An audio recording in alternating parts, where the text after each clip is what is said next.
Hello friends, my name is Masood. Today we shall discuss about a topic, the organizational process assets or OPA.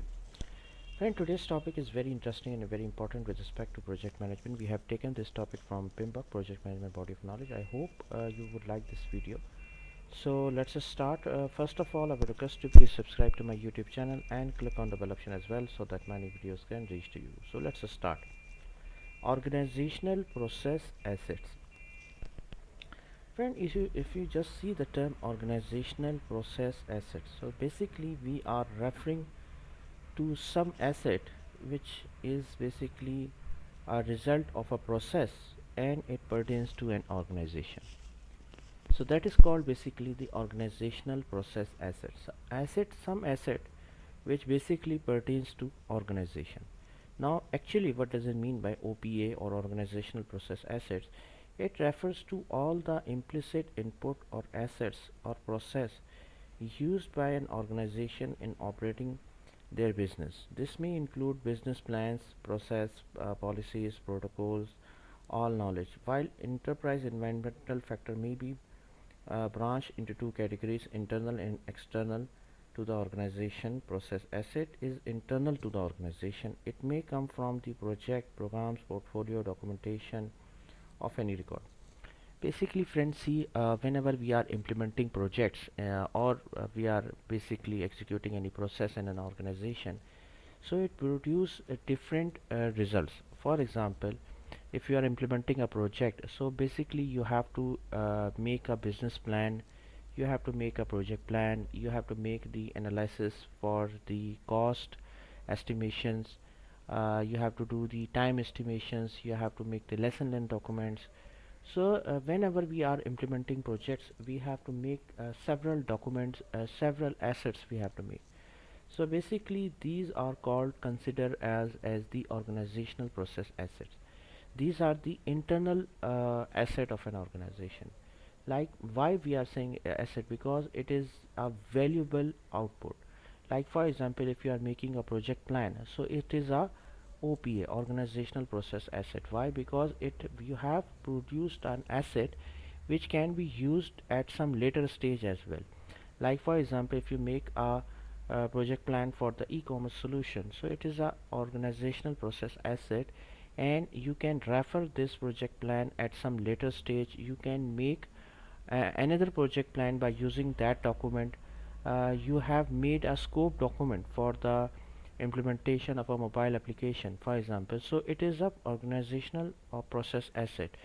Because it is now asset, you can use this document at some later stage, you can make a replica of that document. So basically we all knows that these types of documents, these types of assets, for example, you have produced an application for an organization, so it is a organizational process asset because it is an asset. It can be used at some later stage. It produce the benefits for an organization.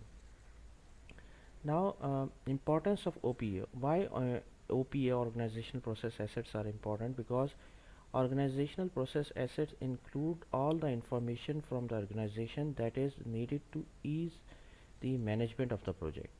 The examples of information included are templates, assessment tools, contracts, policies, guidelines, and reports. These records are fundamental during business planning regardless of the nature and length of your project. It could highly improve project management. OPA is flexible. You may constantly update the OPA should there be any improvisations done while executing your project. So basically friend, importance of OPA, organizational process assets, are very high. Why? Because see, it becomes an asset, it becomes a baseline, it becomes, you can use these documents at later stage here, like for example project templates, assessment tools, contract policies. So these are very important documents which can be used, which can be referred at any later stage to make some other documents as well.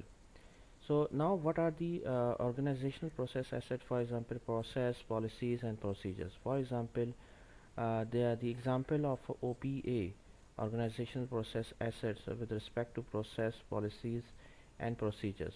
like if you are making any guidelines and criteria, standards, procedures, risk management templates, project closure requirement, project life cycles, project templates, change control methods, requirement management tools, financial control issues and defect management procedures, organizational communication requirements. So all these are the example of OPA, organizational process assets. Okay, so these are the example of OPA.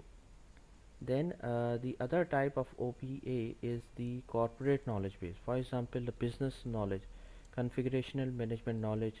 The repository will store any information about the software or hardware component that have used in business operations. Like for example, if you have make a as a repository to store information about the softwares. For example, if you have repository related to hardware, so all these are the corporate knowledge base, which is an OPA. Historical project knowledge, issues and defect management data, data for metrics, like for example quality metrics. This archive include metrics that are utilized when collecting indications and measurements of a certain business project or product. This is also very important. For example, you have stored you have made a repository to store information about metrics. Metrics means different metrics like quality metrics, the standards, etc. So these metrics are also a OPA, organizational process assets, because we can use it at some later stage, we can refer it some later stage. um, Team and SME knowledge. SME means subject matter expert. Subject matter experts refers to the person who has the high expertise and knowledge on the particular subject on area. It developing business analysis. You may receive a lot of valuable insights from subject matter experts. This may be able to provide information and expectations regarding the project you are working on. Subject matter experts may consist of senior employees, long-time members of the development team, or anyone with advanced qualification on the related topic. Subject matter expert, basically where we are referring to people like technical leads, senior resources who have some domain expert knowledge. So these people are very important, their knowledge is very important. Whatever they are giving information, it is a, we can consider is as a organizational process asset. For example, a resource who is working for 20 years in banking industry, for example, so he is the organizational process assets, because whatever he is saying, he has some knowledge, he has some basis due to which he is giving his knowledge. So all SME subject matter experts, like domain experts, technical experts, these are also the example of organizational process assets. So friend, thank you, thanks a lot for watching the video. I hope you like this video. If like, please share it with your friends and colleagues, and thanks for watching the video. Thank you.